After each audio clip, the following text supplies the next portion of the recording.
High, আমি রূপম। আজকের এই ভিডিওতে আমরা ইন্ডিয়ান সিনেমার বেশ কিছু আপডেটস দেবো। তো চলো আজকের ভিডিও শুরু করা যাক। আজকের প্রথম যেটা আপডেট সেটা হচ্ছে मैं हूं ना 2 নিয়ে। হ্যাঁ, আপনারা ঠিক শুনলেন, অনেক বড় আপডেট এটা। मैं हूं ना 2 এর কাজ হয়তো খুব শীঘ্রই শুরু হবে। ফারাহ খান मैं हूं ना 2 তার যে ইনিশিয়াল আইডিয়াটা সেটা ক্র্যাক করতে পেরেছে এবং সেটা শাহরুখ খানের বেশ পছন্দও হয়েছে, যেভাবে मैं हूं ना 2 এর কন্টিনিউয়েশন সে ভেবেছে।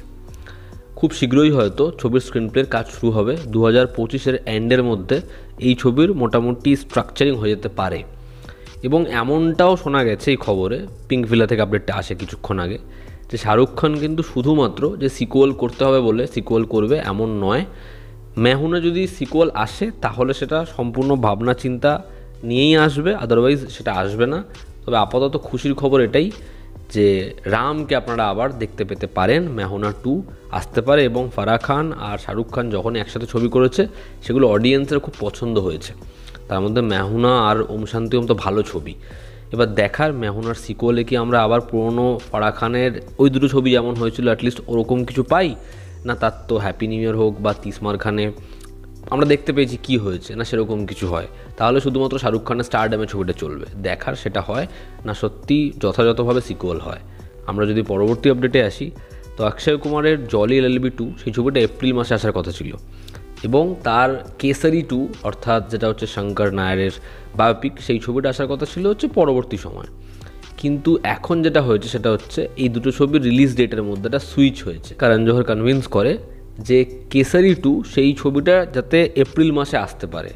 আর বিষয়টা হচ্ছে স্কাই ফোর্স এখন যেরকম বক্স অফিসে সাফল্য এনেছে, একটা ট্রু ইভেন্টে আরও একটা ছবি যদি আসে তাহলে লোকে দেখতে পারে, এমনটা তার মনে হয়। তার কারণ এই কারণেই ছবির টাইটেল চেঞ্জ করা, কেসারি 2 করা একটা সিকুয়াল ভ্যালুর জন্য। এবার এই কারণে ছবিটা এপ্রিল মাসে আসবে এবং জলি এলএলবি 2 তাহলে কখন আসবে? সেই ছবিটা ইন্ডিপেন্ডেন্স উইকেন্ডে আসবে না, তবে ছবিটা সম্ভবত আগস্ট মাসেই আসবে। কারণ দেখুন 15 আগস্টের টাইমে মানে যথেষ্ট চাপ আছে আর কি, ঠিক আছে? সেখানে ওয়ার্ড 2 রয়েছে, সেখানে হচ্ছে দিল্লি ফাইলস রয়েছে, তো যে কারণে সেখানে আসবে না, তবে আগস্ট মাসের শুরুর দিকে বা শেষের দিকে আসতে পারে। আমরা যদি পরবর্তী আপডেটে আসি, তো বাসিল জোসেফ সে একটা ন্যারেশন দিয়েছে আল্লু অর্জুনকে তার পরবর্তী ছবির জন্য। বাসিল জোসেফ খুব ভালো একজন অভিনেতা, সঙ্গে সঙ্গে খুব ভালো একজন ডিরেক্টর।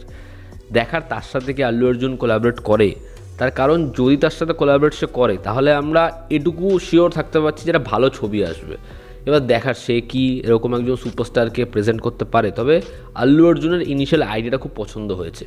দেখার বাসিল জোসেফের সাথে আল্লু অর্জুনের কোলাবরেশন আমরা দেখতে পাই কি না। জুনিয়ত খান এবং খুশি কাপুরের ছবি লাভিয়াপ্পা এবং হিমেশ রেশমিয়া লর্ড হিমেশের ছবি হচ্ছে ব্যাড অ্যাজ রবি কুমার, এই দুটো ছবি 7 তারিখ আসছে এবং এই দুটো ছবির মধ্যে ব্যাড অ্যাজ রবি কুমার একটা বিশাল বড় লিড নেবে, ঠিক আছে?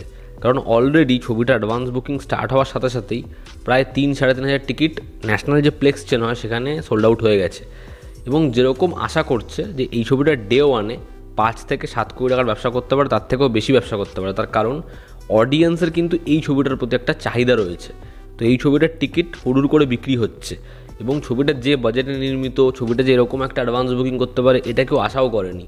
অপরদিকে লাভিয়াপ্পা সেই ছবিটা পুরোপুরি মানে উড়ে যাবে এমনটাই মনে হচ্ছে।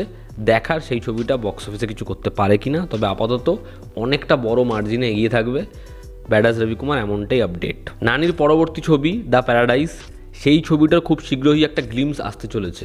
ছবির যে পুরো টিজার কাট ওটা রেডি, এবার খালি বাকি রয়েছে অনিরুদ্ধের একটা ব্যাপক মিউজিকের। খুব শীঘ্রই আমরা সেই টিজারটা দেখতে পাবো, দেখার সেই গ্লিমসটা হয় কেমন। এবং আজকের অন্তিম যেটা আপডেট সেটা হচ্ছে ক্রিস 4 নিয়ে। আপনারা নিশ্চিন্ত থাকুন, ক্রিস 4 আপাতত 2-3 বছরের আগে তো আসার কোনো চান্স নেই।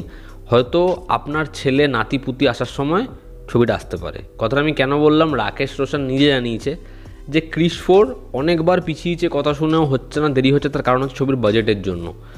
এই ছবিটা যেরকমভাবে সে প্ল্যান করেছে, যেরকম ভিজুয়ালস সে ভেবেছে, সেটা দেখাতে গেলে অনেক টাকা লাগবে এবং যে ইয়াংস্টার যারা, তারা তো অলরেডি এই ছবিটা যখন আসবে তুলনা করবে মার্ভেল ডিসি সুপার হিরোর বড়ো বাজেটের ছবির সাথে এবং তারা এরকম ভিএফএক্স হেভি কাজ দেখে নিয়েছে, ফলে তারাও চায় না যাতে কোনোভাবে সেই অডিয়েন্সটা নিরাশ হোক বা ক্রিসকে দেখে ওই ছবিগুলো থেকে কোথাও একটা কি কম দামি বা চিপ মনে হয়। যেই কারণে তারা ওই এফার্টটা দিতে চায় এবং ব্যয়বহুল সিনেমা তারা বানাতে চায় যাতে অডিয়েন্স দেখে মজা পায়। এবং এই ছবিটা নাকি যেরকম ছবিটার ভাবনা, যেরকম ছবিটার জিনিসপত্র, সেটা একদম আউট অফ দ্য বক্স, একদম অন্যরকম কিছুই সে প্ল্যান করেছে। তো তবে সেটা হতে সময় লাগবে ছবির বাজেটের জন্য, ওরকম এক্সিকিউশনের জন্য। তো আপাতত আপনি ধরে নিন 3-4 বছর আগে ক্রিস 4 কিছু আসবেই না, ঠিক আছে, আরও বেশি সময় লাগতে পারে, আমি অনেক কম বলে দিলাম হয়তো। তো আপাতত ক্রিস 4 নিয়ে এটাই আপডেট। তো এই ছিল আজকের লেটেস্ট আপডেট। এতে আপনাদের কি অপিনিয়ন জানাবেন, জনতা আমাদের পাশে আছে। আবার দেখা হচ্ছে, টেক কেয়ার।